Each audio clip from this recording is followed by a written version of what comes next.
You need to understand this. What you call as myself right now is a huge volume of memory. Your body is the way it is simply because of the genetic memory that it carries. You have your mother's nose, your father's complexion and something else, your grandfather's something else, simply because what you call as your body is a complex amalgamation of memory. A very ancient memory lives in your body. What you call as my mind is 100% memory right now. So you are a huge heap of memory in many ways. And memory goes into you in different ways. Through all the five senses, you gather memory. What you see, what you hear, what you smell, what you taste, what you touch.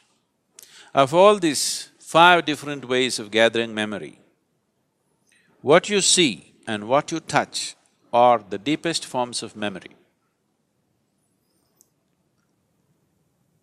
Especially what you touch creates a certain level of memory in the system. So when you say a spouse, you have touched, and there is a certain level of memory. Now, your divorce means in some way you're trying to rip that memory off, and that's not going to be easy for various reasons. But at the same time, the very fact that you're going through your divorce means you want to be finished with that memory in some way. Maybe not erase that memory, but someone who was a spouse, someone who was in many ways a part of your life, slowly, for whatever reason, you have begun to experience them as a baggage that you're unwilling to carry. So, you want to keep the baggage aside, but you find the baggage is not something that you voluntarily carry, it is something that compulsively sticks to you. So when whatever sticks to you compulsively, if you try to rip it off, there will be pain.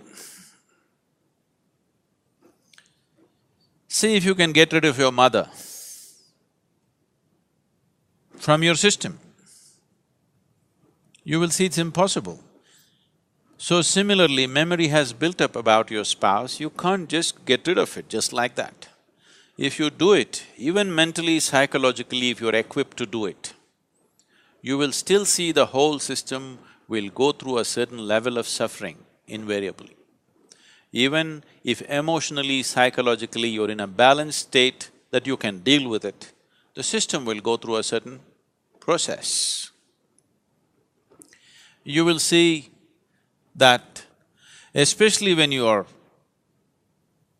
taken away from your spouse, either through divorce or death, you will see the memory within your system place up much more strongly when they're not here.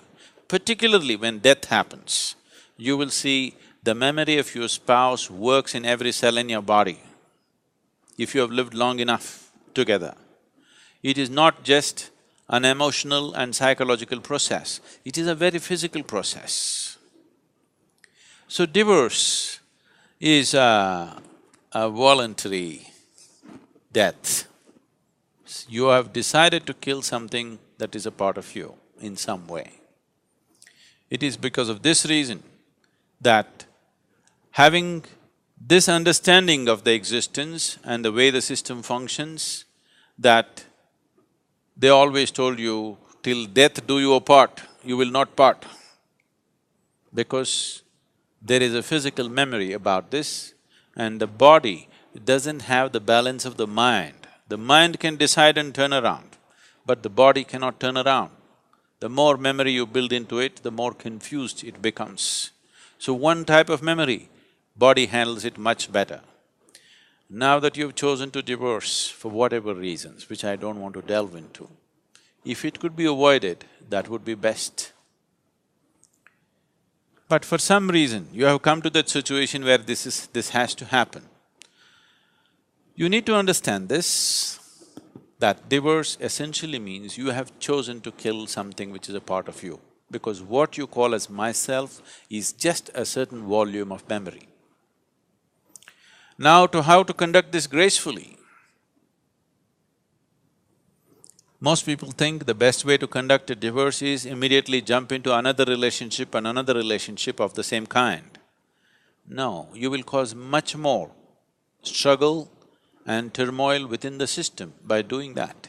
It's extremely important the body has enough time to work out the memory. The body has enough time to keep the memory at a certain distance. Otherwise, you will render yourself to a space where to make yourself peaceful and joyful will become an extremely hard thing to do in your life. So conducting this process gracefully and well is important, as it is important to conduct every aspect of your life gracefully and well. Now, two people who have shared their emotion, their body, their sensations and their living spaces. Ripping it apart is because two memories have merged in many ways. Ripping it apart is almost like tearing yourself apart. Even though you might have begun to almost come to a place where you can't stand the person anymore, still it hurts.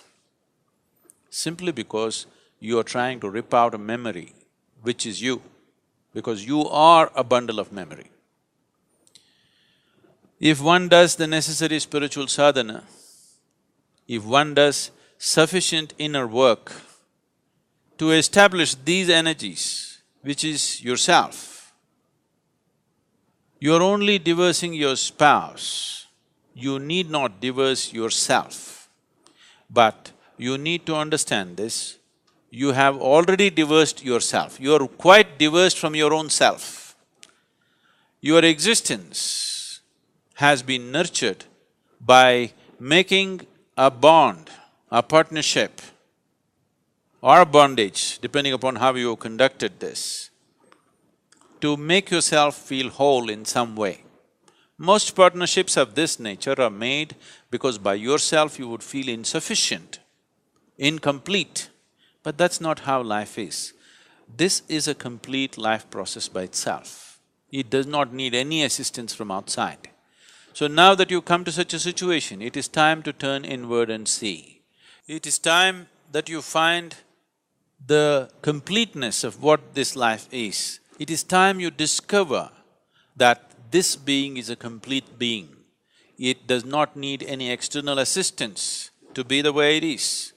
To conduct our life in a society, we are interdependent, but the fundamental existence of this, the balance of what this is, the space of what this is, the possibility of what this is a complete process by itself. Our interdependence is only according to our external requirements, but our inner existence is complete by itself.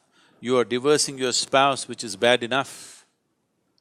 Do not divorce yourself from yourself.